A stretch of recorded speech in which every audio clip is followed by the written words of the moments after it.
Glenn Serio attends anti-Trump rally. Declares everyone stupid. Runs from phantom stalkers. Scammer. Floyd Wallace blames fans' lack of donations for costing him a job offer for a job he never applied to. The angry vet is unaware of any problems with his Give Send Go account. Tells fans to donate to it despite it being unpublished. Plus, what exactly is Jose Chili de Castro doing besides delaying his board game yet again? All this will be discussed on tonight's Auditing Insanity.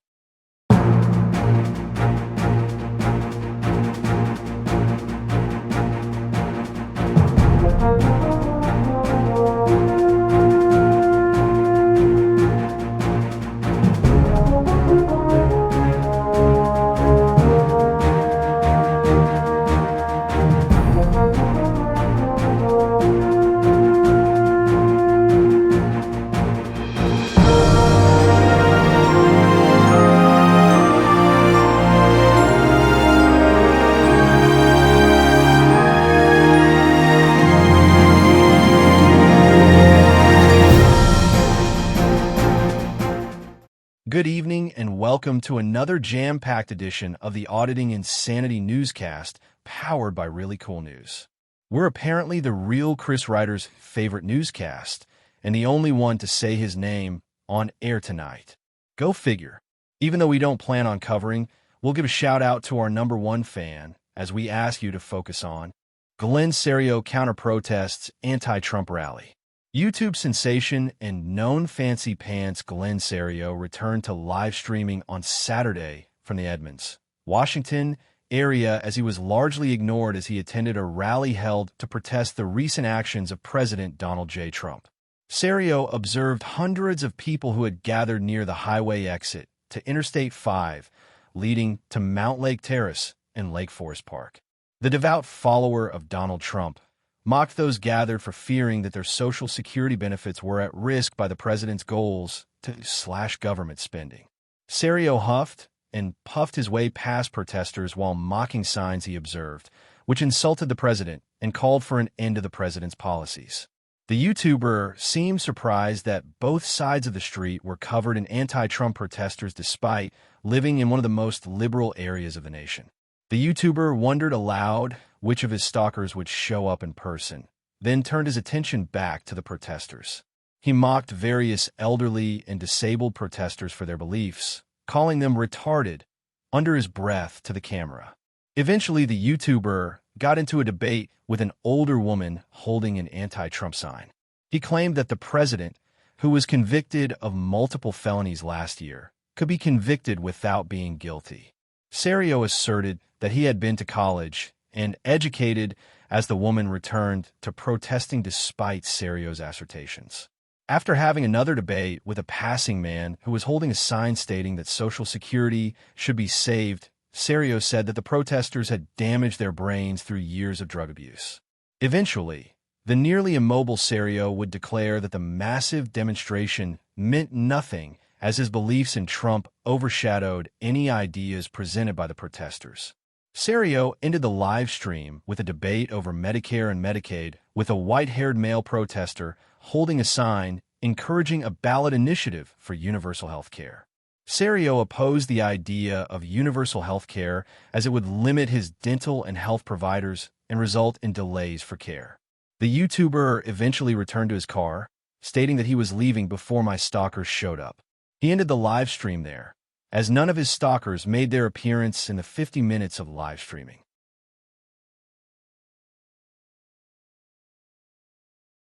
The angry vet is unaware of crowdsourced problems. No answers were provided by YouTuber Kevin the Angry Vet Soper on Sunday night as to the status of his Give Send Go account, as the veteran and YouTuber openly directed his fans to donate to the campaign. Soper's Give Send Go was noticed to be unpublished at the end of last week. No explanation was given for the campaign's takedown, with Soper apparently completely unaware of problems with the account. The veteran and YouTuber had dinner alone at an Applebee's in an unnamed state Sunday night, claiming that he was in search for a second angry vet to join him on his exploits. Soper claimed he was working, but gave little to no details on what his project was or who he was helping. as he's sipping a margarita and enjoyed loaded fries and an Applebee's chicken sandwich. Soper took time to lash out at fellow veteran Basil BZ watchdog Zanger. Soper insulted Zanger's weight and advised him to go on a diet, as Zanger was in no position to criticize anyone else for being overweight. Soper, again, apparently blissfully unaware that his Give Send Go for his servicemen and Citizens for American Rights Society, SCARS, was down, brought up the idea of taking donations to get a haircut. The haircut idea was originally brought up in January, where Soper would have two competing fundraising efforts. One would be pro-haircut, the other would be against, with whatever side receiving $1,000 the fastest, determining if he'd cut an inch of hair off his head at a time. As Soper's GoFundMe account has not had a donation in 3 months, and his Give Send Go account is offline, it is unlikely that he'll be faced with a choice about his hair length in the near future. Soper's GoFundMe received no donations, and his Give Send Go remained down over the weekend. Goose Eggs took the day for Saturday, with no active funds receiving donations. Sunday was a different story, as our own ongoing expenses account received $100 in new funding to win the day. The weekend saw a downward trend for the market continue. Lane Meyer's Give Send Go account, which is the top-performing campaign for the year, went without a donation for the weekend and continues a decline for the campaign as Meyer's exposure has been limited at best. Meyer's unofficial spokesperson, Josh, this is a public service, Gray's last update on Meyer's situation came on Thursday. It's unclear why Gray has moved away from reporting on his friend's jail status, and we'll update the story when Gray returns to live streaming. Journalism is not free.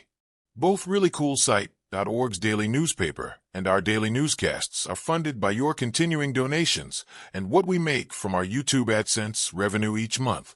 If you'd like to contribute to help us keep the lights on, eating, keeping the cats fed, and writing news stories to feature on both the newspaper and newscast each day, we do have a GoFundMe set up at the address on screen right now. If you can't afford to contribute, please watch our videos from beginning to end. Like, share, subscribe, and comment. You can help by doing next to nothing, and we thank you in advance for pitching in.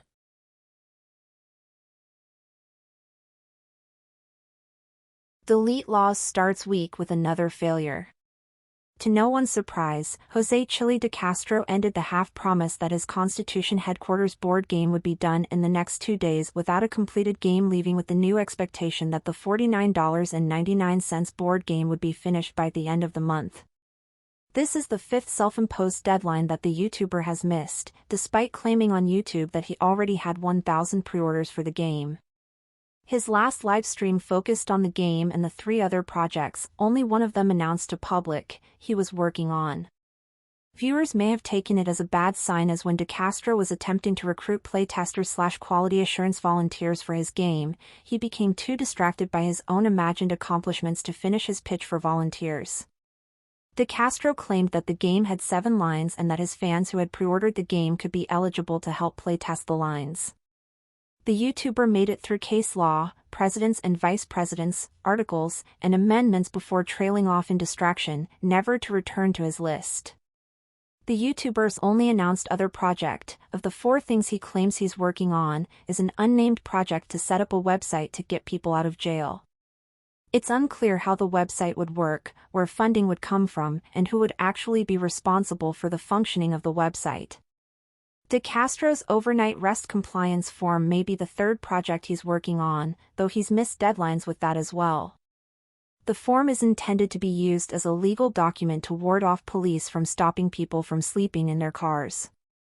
While the document is apparently finished, De Castro has missed several self-announced deadlines to make the document available as a free download on his DeleteLaws.com website, including one that would have it available over the weekend. Speculation as to De Castro's 4th and final project has been his obsession with hoodies branded with generic titles such as Constitutional Law Scholar and Press in block lettering. De Castro's obsession with making his followers look like extras from the 1960s Batman TV show has been his featured style for some time now, and it would surprise no one if it, indeed, turned out to be his 4th project.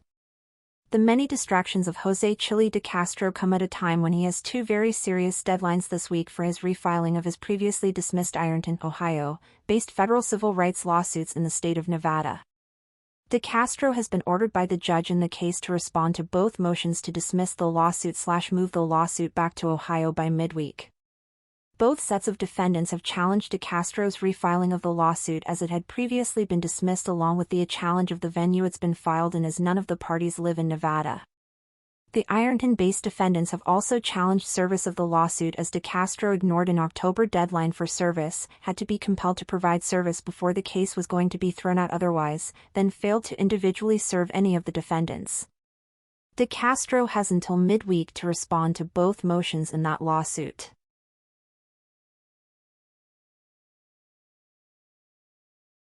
Floyd Wallace blames fans for rescinded job offer. The man known by fans as Scammer, Floyd Wallace, returned to live streaming Monday afternoon with good news and bad news for his fans, as he's apparently settled in Omaha, Nebraska, as planned, but has been sidetracked by unexpected events in his life. While the YouTuber was specifically not fundraising and received no recorded super chats during his stream, he repeated his claims that he would be opening a new GoFundMe in the near future for a trip to Asia in the fall. He did, however, share the news that he would be unable to pay back those who he had recently taken loans from to support his move to Nebraska in the time period he had promised. Wallace blamed lack of donations from his fans for having to stay in Texas for an additional 2 days last month when the water pump on his car died.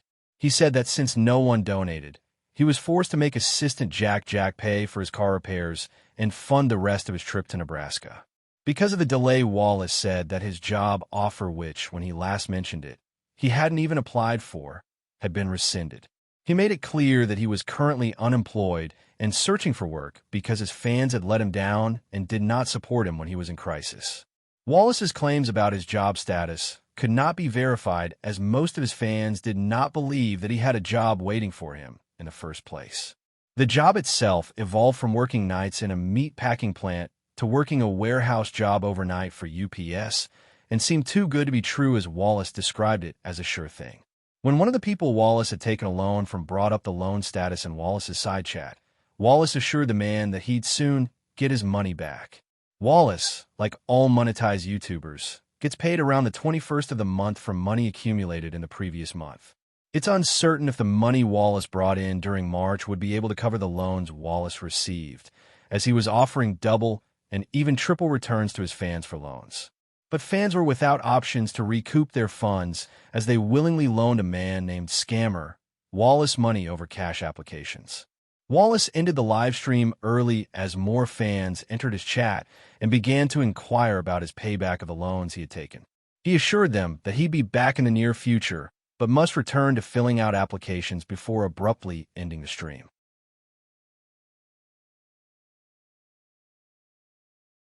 And we're back. Remember tonight, Popper Phil and the gang have Suck It Phil, Monday 23, where they'll be having fun at Jim's expense, as Jim won't be there at 8 p.m. Eastern tonight. With that, we're slacking, so we're out of here. Have a great night.